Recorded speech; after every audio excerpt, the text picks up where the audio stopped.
It's a beautiful morning, and look at that. I got the other smart car out of the garage. Doesn't it look nice with its trailer hitch? So there's my old light tower, and the plan today is to remove the diesel generator from it, put a truck box there, throw some batteries in it, throw some solar panels on the tower, windmill on the end, and this is going to be my mobile solar power unit on site.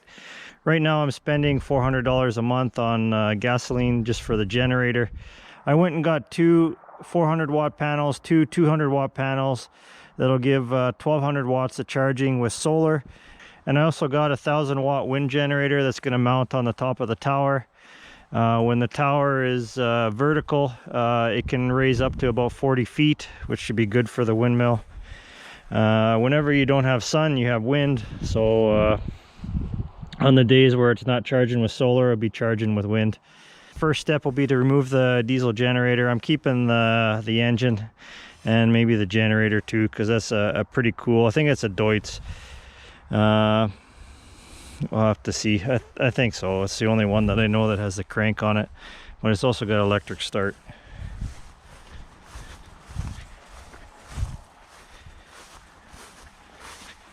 And that's oh, a Petter. I think it's Petter or Peter. I don't know how you say that. Made in England, but it's still mechanical injectors, mechanical fuel pump. So I don't know, we'll see. Right now the engine is seized. It's been sitting for a long time. And that would be a good engine to run off a diesel / waste oil mix, or alcohol or ethanol. I think when you convert a diesel engine to run, well, you don't have to do anything to the diesel engine, but you got to add a bit of gasoline to the ethanol to get it to combust at the rate. The first step is to remove the engine, remove the big capacitors. That's another cool item. That's because it had the metal halide lights on it before, so it needed the big capacitors to build up that initial charge to get the lights going. But you know, maybe use those for a project in the future, I don't know. So I'm going to save the capacitors, save the diesel engine, then I can start putting the box on it that'll hold the batteries, throw the inverter in that, and then we're off and rolling.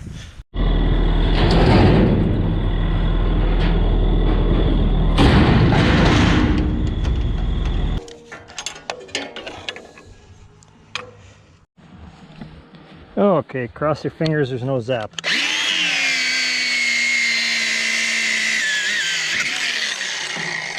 Right on.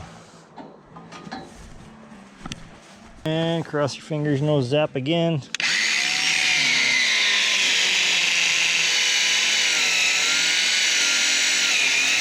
He's going dead.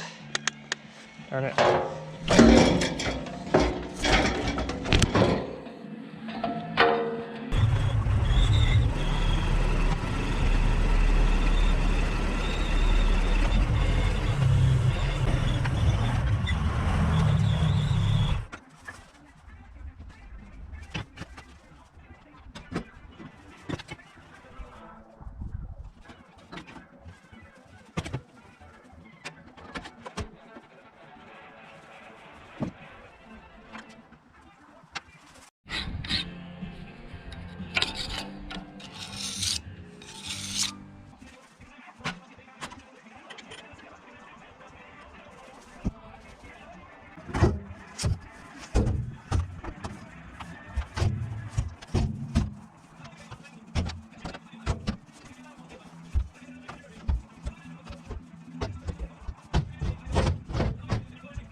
Okay, I got two panels mounted. I put them on a hinge so they can move out flat or go back in. I used some galvanized 3-inch channel or wide flange 20 gauge deep track. I just got to figure out how to make some brackets where I can move them out, move them in. What I'm probably going to do is get a flat piece of steel and just have it where a piece comes here, piece comes there as at a triangle, and then when you push the center down, the edges come out, and then when you want to lock it back up, you'll have a tab here. You just bolt it in. So I think that's the best way of doing it. I got the platform set up so I can mount the top 2 solar panels. Probably mount it in the same fashion. The top ones are only 200 watt though. I'll have a 200 watt one here and a 200 watt one there, and that'll be 1200 watts of charging, which is pretty cool. And then batteries will be in here. I just got to give it a quick clean out and spray it with some primer, and I'll throw some foam down so the batteries don't freeze in the winter. It'll have a 12-volt heating element for the batteries. Just like lithium ion, you got to keep your lead acid batteries warm when it's really cold. You don't have to, but the capacity goes down, and your risk of freezing them if you don't keep them warm, especially if you have a large draw, because lead acid batteries only stay liquid in cold weather if they have a charge. As soon as you dissipate that charge, they'll like flash freeze on you, and then they won't take a charge, and then your batteries will be toasted. Could be toasted if they freeze. Definitely could be toasted. The wiring was run through the tower verticals, or the vertical tubing. So through that one it had a wire, and through the top one, see the wires still sticking out there. I had to cut it and pull the wire out because my brackets were welded to that, and if I welded it with the wire in there, it would melt the wires. So I pulled the wires out. They got to get rewired anyway. And then from this main section goes to the smaller sections, and it's external after that, and it's just got these bungee wires. I started welding on the brackets for the top panels, and I set the grass on fire under the platform, and it's just a little bit too windy today. It's gusting every now and then, and like big gusts, so I don't want to set the grass on fire and then have it take away across the field. And so I'm going to pull the array closer to the building, and then there we go, that works. Just gonna wet the grass down a bit. It's still green, but there's dead dry grass underneath there. There we go, all welded, no fire. Yay, no fire. One of the things I had to do is make sure the cable was free. This is a cable that raises a tower, so it runs over a set of pulleys and then raises the middle mast up. And I threw another pulley on the far end there, and I made sure the cable would go underneath here. I didn't want to put the panels too close to the pulley there, because then the cable would be really rubbing on the bottom here and maybe break a cable, because the only thing that holds the mast up is that cable. So okay, oh, here's the windmill. There's the charge controller for it. It has its own charge controller with it. Because with a windmill you get gusts of wind, and the windmill speeds up and it slows down, and speeds up and slows down, and that causes a lot of surge in power. So you could get a lot of spikes that might burn out a regular controller. So that's why you need a wind generator controller, handle a bit more of a spike in power. Oh, installation guide right there. Okay, looks like just a flat plate. Like that was the hole for you set the post with the lights in there, and then your lights sit down there, and then you take your lights out on the big pole, and you slide the big pole in there with the lights in it. But I don't know, I was thinking maybe I'd do the same thing with the windmill, but I think it's better I just bolt it in. So I'll either weld a big flat plate on the end of that pipe, or I'll cut that pipe down and try to bolt. Yeah, I can't bolt to that. It's got the fastening for the tower on it. The verticals are there. What happens if there's a bolt there? I won't be able to put it. So yeah, I'll probably just weld a flat plate on there.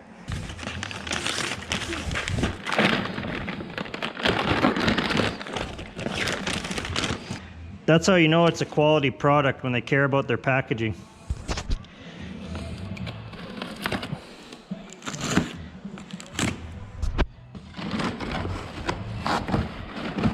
Here's the blades.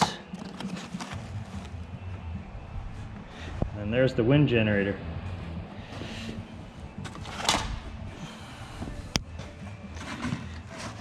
That's a pretty big sucker. And it's all metal too, it's cast iron. Yeah, it's definitely a quality item.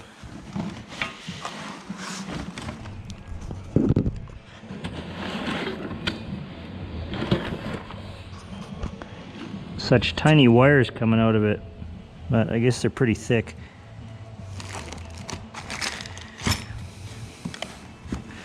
Holy shit. Holy shit. What a wonderful company. Ah, look at that. A mounting plate. So flat side goes on there. Beveled edge goes down.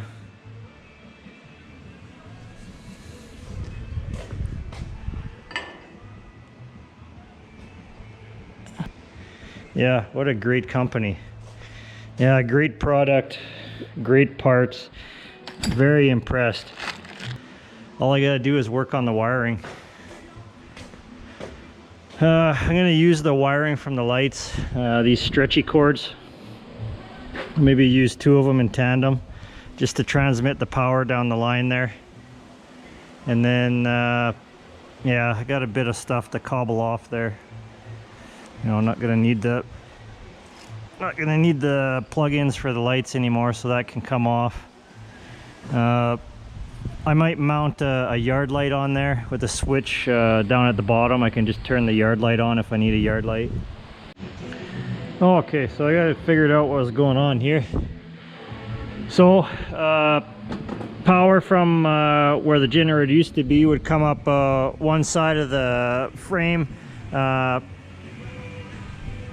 come out of the top one or come out of this one here, and connect to here, and then you get a bungee wire to the next section. So this section would come out about 10-15 feet, and then that bungee wire would expand to allow the wire to come out with it, and then from the next section you get this other bungee wire that would go out to the end here that would extend another 10-15 feet. So one side of these bungee wires are going to be for the wind generator, and the wires are pretty thick, 3 or 4 wires in there. Okay, good, there's 4 wires in there, so I'll double up 2 of them for the power side just to give it a little bit thicker wire because of the distance involved to run the power all the way down to the bottom there. Later on, if it doesn't work, I'll put a thicker wire in, but for now I'm going to do it this way. The one good side for the windmill, and then the other side, the wire is just going to come up from the base, and that'll tie into the solar panels. It says connect the 3 current transmission lines of the wind turbine to the 3 terminals on the back of the control inverter. Please refer to control inverter manuals for detailed instructions.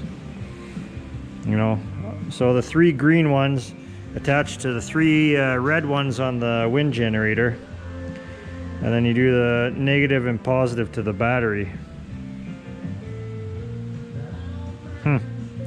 I'm soldering a bit of an extension on the wires. Those 3 wires got to go down the center tube, and then they'll come out the side here. I was going to weld that bolt in there, but I guess I don't need to do that. Wires will go down, come out the side, or come out the other side, and then tie into the bungee wire. Yeah, my pipe was a little bit too big, so I can't put the washers on the back side, so I can just get the washers and the lock washers that came with it on the top there. Ken Paxton from the state of Texas. We appreciate you coming out tonight. Thank you. Yeah, have a great evening. You too. Just trying to figure out which way the blades go on here, because they can go on either way. You can have a blade like that. This side is more curved. It's got a curved edge on here. It doesn't really say in the instructions, though the picture kind of looks curved. And the other instruction is for a 3-blade prop. It doesn't really show too much. Not the same kind of blades. It shows the rounded side forward. So this side's rounded. This side is flat. So I was trying to figure out which side actually goes forward. Like you put it that way, it's still the same angle. And then you put it that way, still the same angle. You know, that way the angle's the same. Put it that way, angle's still the same. But one side is rounded and the other side is flat. So which side goes on there? So if you put it on with the rounded side down,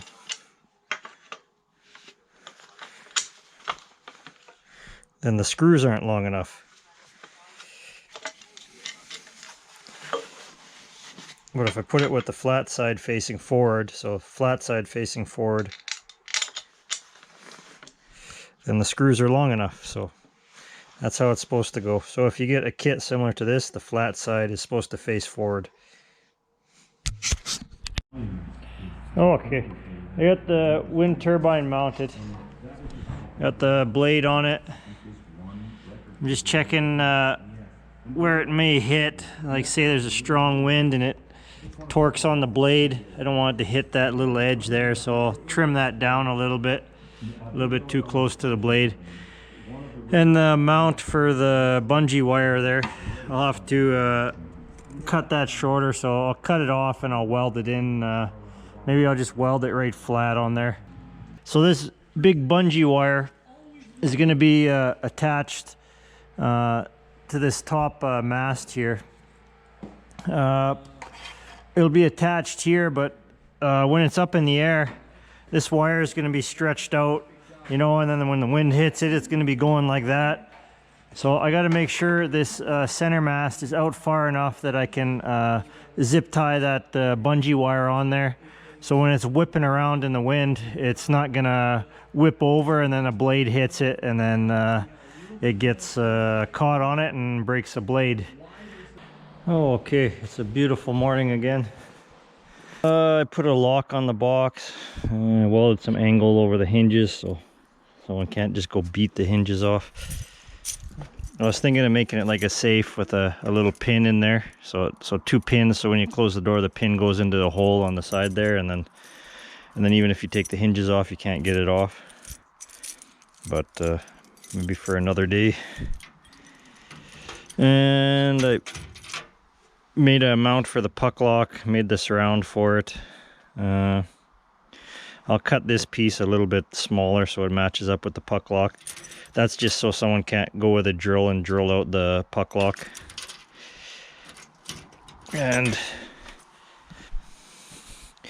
it opens, but needs a little bit of fine tuning in those holes there for the lock. At least it did open last night. There we go.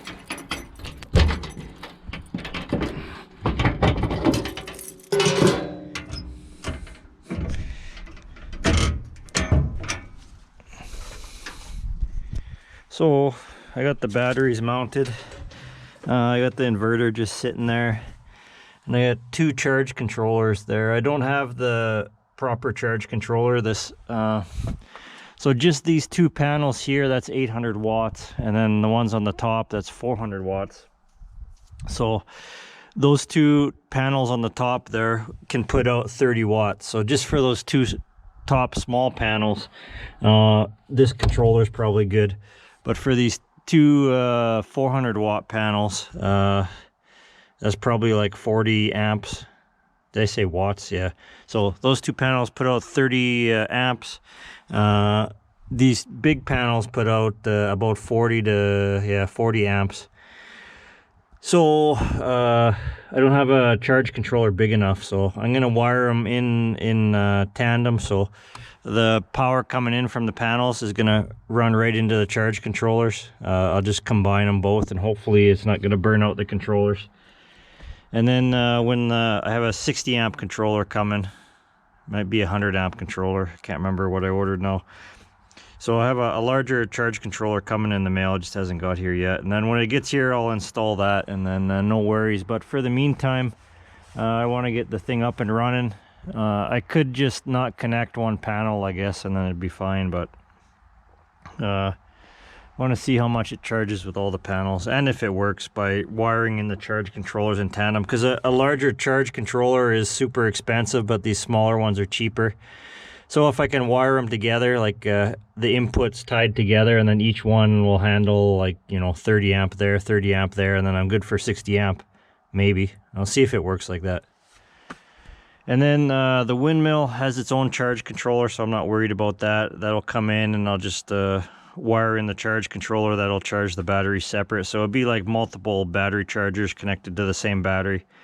So if the battery requires 50 amp to charge, well then, you know, it'll take 10 from the solar and whatever from the windmill, you know, so it kind of split. I don't know how to figure out which one is charging more, but they won't overcharge anyway. They'll shut off if it starts to overcharge. So.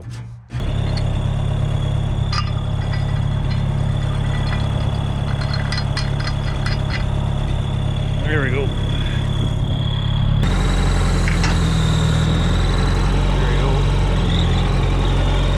Okay, now. Carefully now. Carefully now. I don't want to break off the windmill on the top of the machine.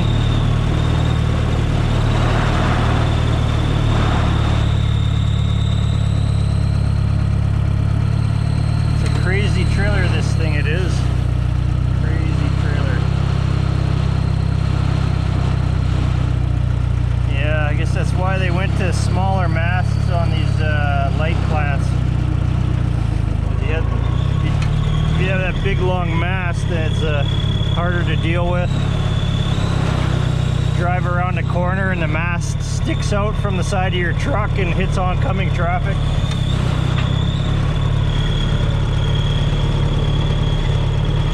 Just got to make sure when it swings back it's going to clear the top of the cab.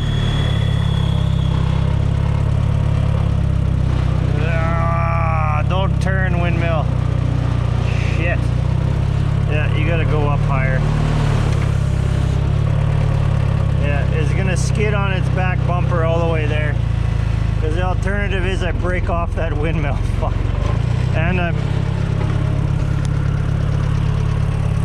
gonna run this jack all the way down just in case it comes off the hook. I don't want that windmill to break the blades off on the cab. Shit. It's a little bit dangerous. How low can I go before I risk the leg falling out?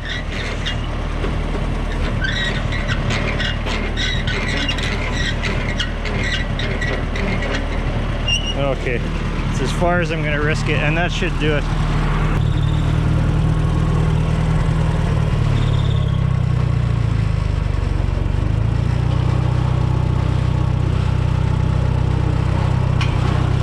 Ah, shit. Dragging my cord. I'm dragging my cord I spent so much time making.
Okay, I was gonna put it over there, but I think over here is a little bit better. More open space. I just didn't want it to be seen visibly. I didn't want it to be visibly seen from the highway. So, but there's no way around it, so I'm just gonna back it up into here. The ground's kind of loose. Hopefully I can do it, and then it's closer for the cord to run the house, because the trailer isn't gonna be here through the winter. So eventually this is just gonna run the house when I'm doing renovations and stuff. So right here is best, and it's away from anything where it can fall over on it. Like if I was gonna put it there beside the trailer, and a heavy wind, maybe I'd be worried it'd fall on the trailer. So over here is the safer spot. Yeah, so I just got to tow it back and get it into position. One thing I got to do right away now that it's up is throw a pin in there. So right now the only thing holding the tower up is this cable on the bottom that pulls the bottom in, and the top goes up on like a teeter-totter. So I gotta throw those pins in there like that, and that one in there, that one in there. I gotta let off on the cable, let it come out a little bit, throw the pin in, and that way if there's a heavy wind the cable's not going to snap, because that cable is probably about 40 years old. It's still hanging in there, still in pretty good shape, but there's a couple spots where the cable's starting to rust out, and I'd hate for it to snap and the tower to come crashing down in a high wind. So I gotta throw that pin in there right away before I forget.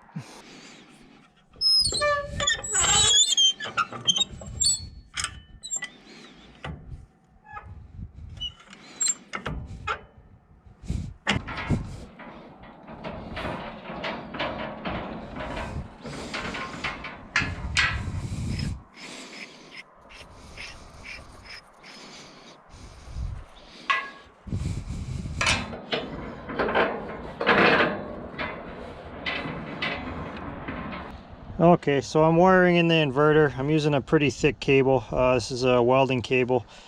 It's pretty big, thicker than what it has to be. This is only a 3000 watt with a 6000 watt surge inverter. The one I have at the shop there is 5000 watt with a 10,000 watt surge, and that one's got a big thick cable on it like this. So later on maybe I'll change out the inverter with a bigger one. Maybe not, but if I do, then I want to be able to just unbolt it and bolt the new one in. So I'm going to put the thicker cable in it. I have a whole whack of this lying around anyway. So I'll make up 1, 2, make up 4 of these for the batteries, and then 2 power wires for the inverter. And how I'm making the ends is just the copper tubing. Just copper tubing of the right size. Just get a flat surface.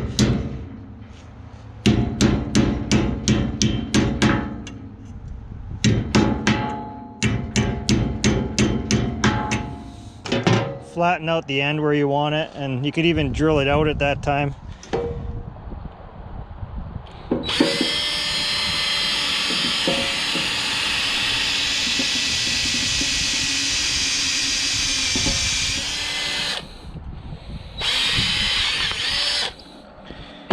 There we go, just like that.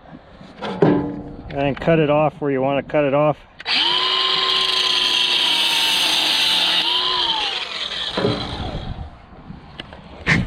And then there's one of those $5 ends from the store. And a length of copper tubing. It's expensive now, but considering the amount of ends you get out of it, like this copper tubing was 15 bucks. You go buy 2 of these ends, it's like $6-7. So you know, you can get like 30 ends out of a 3-foot length of copper tubing. So 30 times 6, you know, $180. You can get $180 worth of ends out of one $15 piece of copper tubing. Well, I got everything hooked up and charging. The wind generator's turning at the top there. There's not a lot of wind, it's not turning that fast, but it's probably charging a little bit. I grabbed the portable solar panel from the trailer, and I tied that into the battery too, and then I just ran the power wire to the trailer, and it's got the inverter in there that'll convert the 110 into 12 volt and charge the battery in the trailer. So I'll just make sure these batteries are nice and charged up. So I have the 2 big 400 watt panels tied into this kind of cheap but a pretty good inverter, but it's not a MPPT. Excuse me, it's a PWM, just a regular on and off inverter. It doesn't take any extra power and put it back in. The one I got up there, it's not rated for 48 volts, but it's a MPPT charge controller. It seems to be pretty good. But that one's charging the 2 smaller panels at the top there. Those are 200 watts each. So can you run a 48 volt panel with a 24 volt charge controller, a PWM charge controller?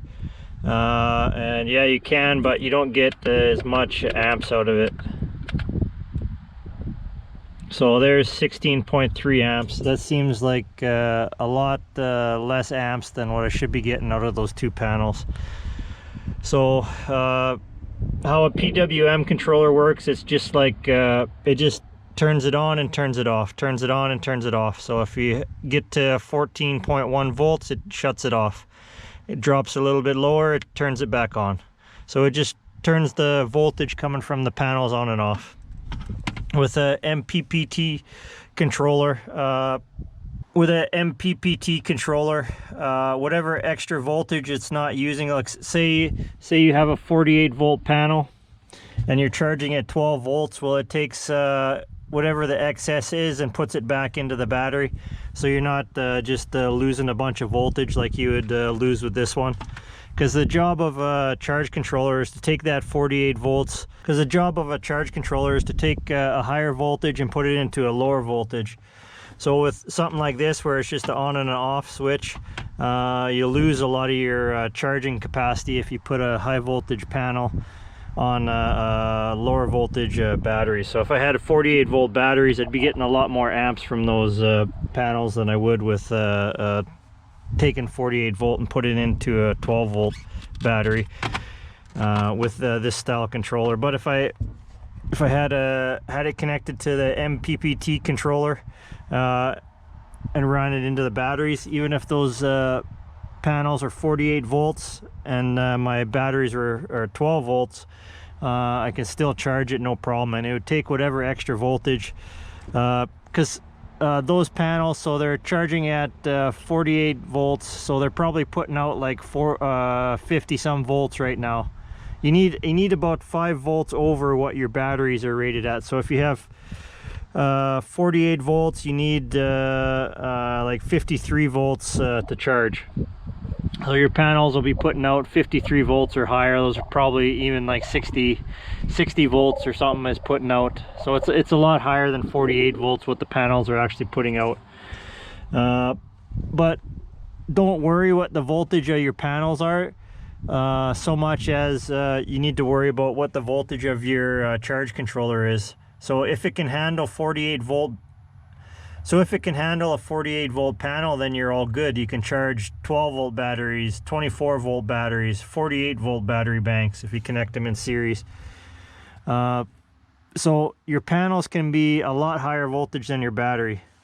If you have a charge controller that can handle it, you could have 1,000 volts coming off your panels to charge a 6 volt battery. So you could have as high a voltage coming in as you want, as long as your charge controller can handle it. Your best bet is to get an MPPT controller. If you just have one of these cheap PWM ones that's not even rated for the panel, it'll still work depending on how much you're overloading it. These panels here, 800 watts and 48 volts, and this charge controller is designed for 540 watts at 18 volts max. So it's being overloaded and it's still handling it. I think it's just switching on and off really fast, and is only allowing 16.1 amps in. And I think those panels can put out a lot more than that, especially in direct sun like what they're at now. So I should be getting like 30 amps off of those two panels. But it's because I have this cheaper controller here that's not designed for it, and it's not even hot. You know, it's been charging for hours already. It's not even hot. So you can make use of larger panels with a cheaper controller, but it's just not going to be as efficient. Well, it's finally a windy day. I can see if that windmill's working. Now I know what they mean about wind being romantic, is because it's kind of like once in a while you get some wind.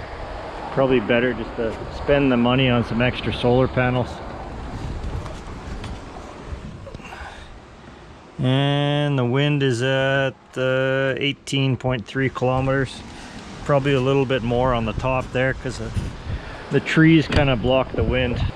So I'm just gonna check to see if it's actually charging now, and then I'm gonna bring the windmill down a little bit farther because I never tested this whole thing in the high wind, so I don't want it to tip over, because that windmill's well, it probably doesn't catch as much wind as the big lights that were up there, but these solar panels definitely will, and the base is lighter now. So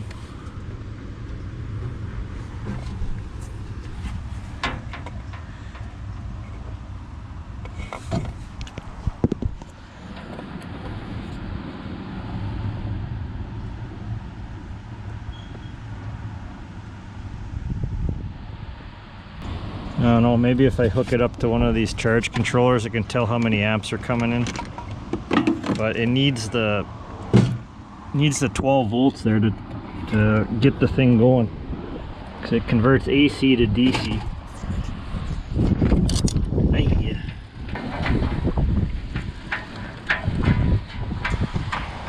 Yeah, just a little bit too windy, I think. It's starting to pick up some gusts, so I'm gonna bring that tower down a little bit lower.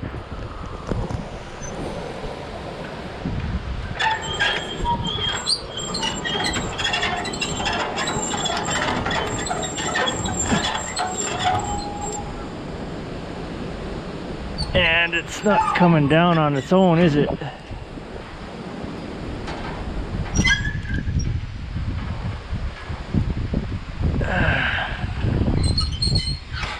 Oh, there it goes.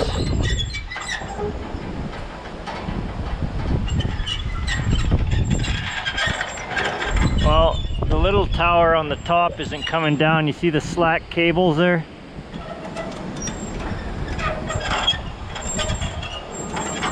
But the intermediary tower is coming down, so the middle one's coming down, the top one is sticking for whatever reason. It's probably gonna come crashing down here.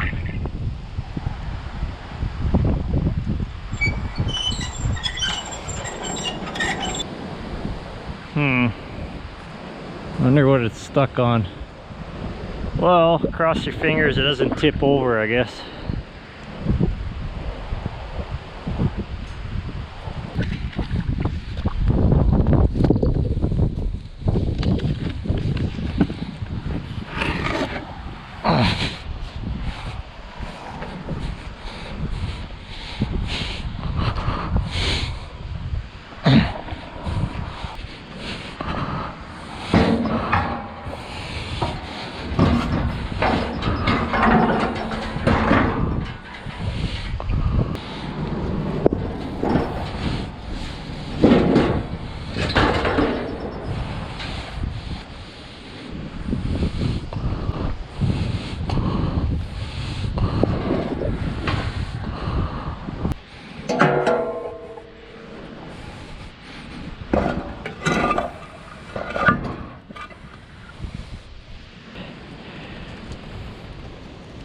There, it's starting to rain. That means the weather blew in, so it's not as windy as it was. So I have this new MPPT controller for the larger panels there, and I'm hoping that it's gonna put out a few more amps than the PWM controller here. So the PWM is just an on-off switch. It doesn't take any extra voltage and put it back in. That one's charging at 16 amps. So I'm gonna install this one and see what it puts out. When I ordered it, it said it was for 48 volt panels, but on the back it says it's rated voltage 12 volt and 24 volt. Doesn't have 48 volt in there. It says maximum voltage is 50 volt, but a 48 volt panel puts out like 60 volts. So I don't know what's going on. This thing is broken. It's not reading any incoming voltage from the solar panels. You know, it's not reading anything. You know, and I'm not gonna pull it further apart. I'm just going to return it. What I'm going to do, I'm just going to connect it to that one. That one and this one are pretty much the same controller, even though I ordered this one as a 48 volt and that one is I ordered as a 24 volt. There's negative. There we go. So it was 10 amps, now it's 29 amps, 29.1. Yeah, that's what's going on. So the voltage is too high. So there it is with the wires in for 48 volt panel. So the voltage is probably like 60 volts there. And it won't come on. Doesn't come on. But then when I stick just the 24 volt panels on there, give it a moment, yeah, there, 9.8 volts. So that's what's going on. They sent me a charge controller that is not rated for 48 volts. I bought one for 48 volts and they sent me a 24 volt one. You know, 12 volt, 24 volts, 60 amp. Maximum input voltage 50 volts. So it won't even come on for a 48 volt panel. So I just wired the 48 volt direct into the batteries.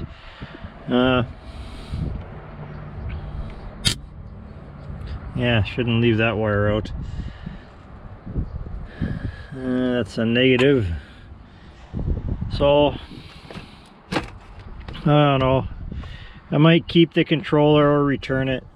I need a 12 volt MPP controller, but I can, because I'm going to add 4 more panels on there, but I can just tie that into that one there. That's supposed to be a 100 amp controller, so I don't know, we'll see.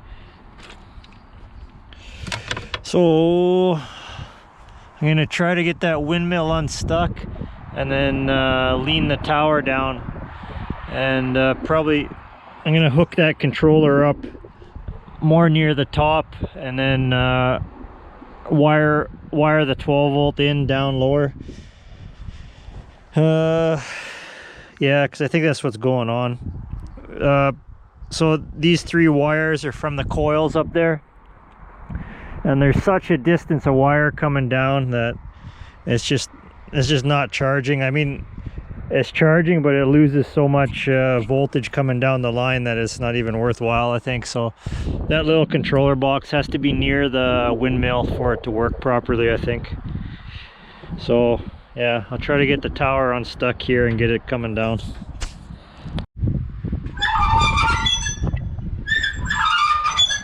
So there, the wires are getting tighter. I'm hoping if I crank it up and then the wires get tight and I pull that center mast up a little bit and then let it back down, maybe whatever it's stuck on, it'll be unstuck.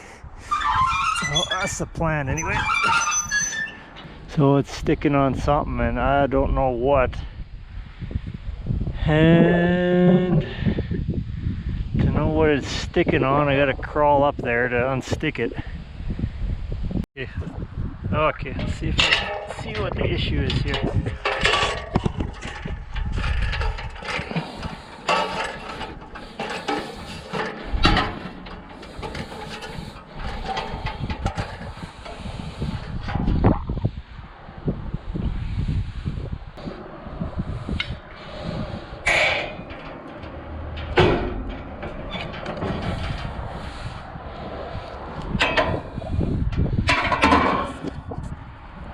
It's just sticking. I think all the pulleys are seized. It hasn't been used in so long.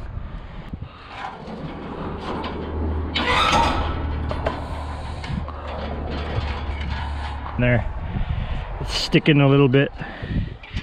Maybe if I had more weight on the top, then it would come down easier, but just that windmill, I guess, doesn't weigh enough.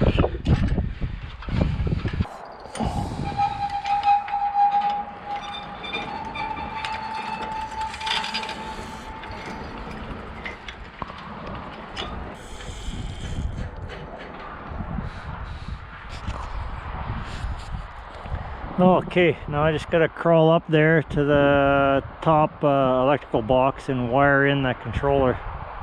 There we go. I tied up the windmill so I'm not gonna get chopped up. I just looped the cable around the blades there, and the bungee cable. the bungee power cable. Just this wire here, I'm gonna pull that apart and splice the controller in there, and then 12 volt will come up to the controller, and then the controller will charge from there down, and hopefully that makes it work a little bit better. Okay,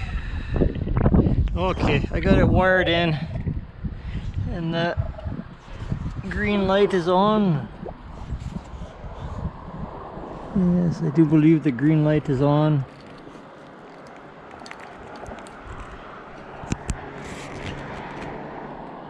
Yeah, the green light's on. So, hard to see because the sun's out. So yeah, nothing left to do. So I got it all zip tied so the blades aren't going to hit any of the wires. Nothing left to do but to unleash the blades of fury here and get out of the way.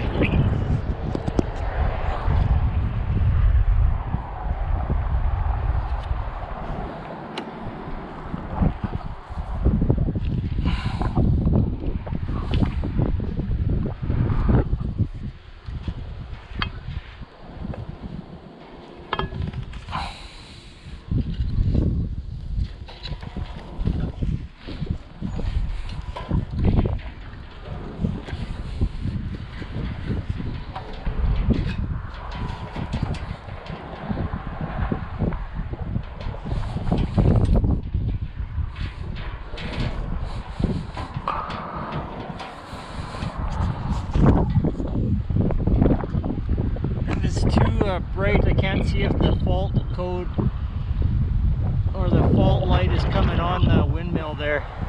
Maybe I'll review the camera later and see if the fault light is coming on, because before that red light was coming on and flashing, especially when it sped up. So I think it was just too far of a run for it, and I think I got it set up properly now.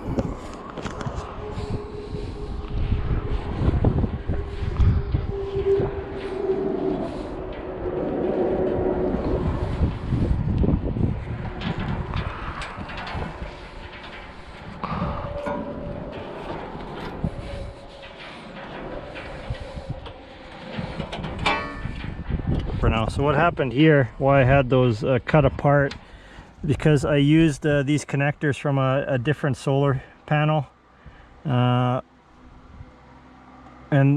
this connector says negative.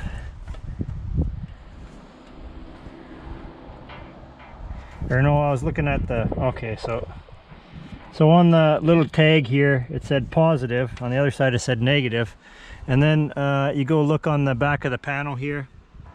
See, that one says positive and the other one has a little negative on it. So I used these cables from another solar panel, plugged them in, and then I went off of the tab on there. I wasn't paying attention. But what I really should have done is looked on the panel to make sure the positive and the negative were connected properly. So the panel I took these off of had the male connector and the female connector switched. And then when I plugged them in here, everything was backwards. So then when I went to go wire it in down there in the box, I was connecting positive to negative and negative to positive, and I was like, what's going on? Okay, so I got 4 more 100-watt panels out. They're about 9 amps a panel. Always look on the back of the panel when you get it to make sure you got a newer style solar panel that's putting out higher amps. Those 400-watt panels, they only put out about 10 amps each. And that could be to gain the higher voltage, so you have easier transmission but lower amps. But anyway, these 100-watt panels, they should have around 9 amps each. And I'm wiring them in with the 24-volt panels on the top there. So, and I'm connecting them in series. So 2 panels will equal 24 volts, or what the same output of those panels up there is. So these 2 will be in the front, and then these in the back here will slide out from behind. I just got to figure out how to make it slide. Probably just a piece of steel that's a little bit smaller than that, fasten to that, and then just pull it out and pop a bolt in. So there, I added 4 more panels last night. If I have to move it and the outrigger comes in, I just take the screws out the back. So I just pop those two out on the bottom, and then the panel slides in behind the front one. So the bottom ones here, the bottom 4 and the top 2 are all wired in together. So these 2 are wired in series. So 2 12-volt panels wired in series to make 24 volts, and the 2 behind are wired in series. So those 2 will make 24 volts. So if I have the ones behind, then the front 2 will just charge on their own. Whereas if I tied these 2 12 volts together and then the back one is behind there, it's not going to work too well. What I should really do is just set the top ones just straight, because the sun is only, like, the sun is really far away when it comes up over there, and then goes, you know, to where it's at there. So I don't know if I'm getting too much extra solar power just by having that one panel angled like that to catch the morning sun. And this one only catches sun near the end of the day. Yeah, from probably about 2 o'clock till the end of the day. 2 o'clock to 4 o'clock, 2 o'clock to 5 o'clock, that one probably gets some sun. But for the majority of the day, it doesn't really get any. So yeah, I should just probably put them all flat, but I think I got enough charging now, we'll see. So I just have the 2 big panels hardwired in, and with the MPPT controller, they're putting out 20 amps. So 20 amps from the 2 big panels in direct sun. And then the top 2 there, when there's sun hitting one or the other, they put out about 9 amps. So 20 amps, and then 9 amps at a time. In the morning I get 9 amp that one, afternoon I get 9 amp that one. So say 29 amps continuous, and then these 4 panels here putting out about 6 amps each, 6-7 amps in direct sun. They probably should be angled up a little bit, but it's okay, they're doing well enough. So 29 and 24, so that's 53 amps. Yeah, so 53 amps total. I'm at 12.9 volts right now, so it's noon. It's like, well, a little bit after noon. It's 1 o'clock. So, and it's cloudy. It's overcast. It's not a bright sunny day. So, yeah. By the end of the day, hopefully it's got those batteries charged up. Yesterday was the first day where it hit like 14 point something volts with the 2 batteries, and then I put the 3rd one on because I figured, oh, it's charging. So I'm not going to be here today to see if it actually charges up, but I'll be back tomorrow, and hopefully by the time I get here, those 2 big panels don't overcharge the batteries, because there's no controller connected to them. So yeah, I mean, that's pretty much it. I'm waiting on a new controller for the wind turbine up on the top there. Like, it's been, well, the weather's changing, we're going into winter, so it's been windy a fair bit most days. I got the tower from sticking, so I can crank it up a lot more and crank it down, but I'm leaving, so I don't want to crank it all the way up, just in case there's a heavy storm or something. Threw a bunch of rocks on there to help weigh it down. Added 4 more panels, and I think I got enough charging now, and especially I will when the new controller comes and I get that windmill working. It could be working. It could be working now. Like my little amp gauge I have on there, yeah, like it's spinning, not spinning very fast. I mean, it's maybe making, if it is making something, it's making 0.5 of an amp or less. So I don't think this gauge reads that. Yeah, I need a digital gauge, you know, because you can.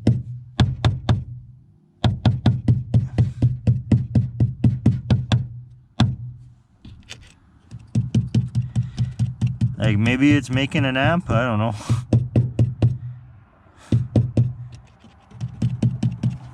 Yeah, need some kind of digital readout on there, and then I'll know for sure if it's actually charging.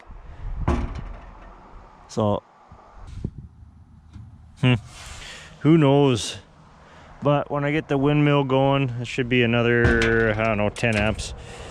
It says, when I bought that, it says that was a 1,000 watt windmill, but I don't know what speed you gotta spin that thing to get 1,000 watts from it. So, I'll be happy if that windmill is putting out 10 amps when it's windy. So there's the solar tower and security tower when I move the cameras and mount them on there from their locations. It's also the weather station tower. I got the weather probe there. It tells me wind speed and temperature and humidity. Yeah, so that's pretty much it for a do-it-yourself build.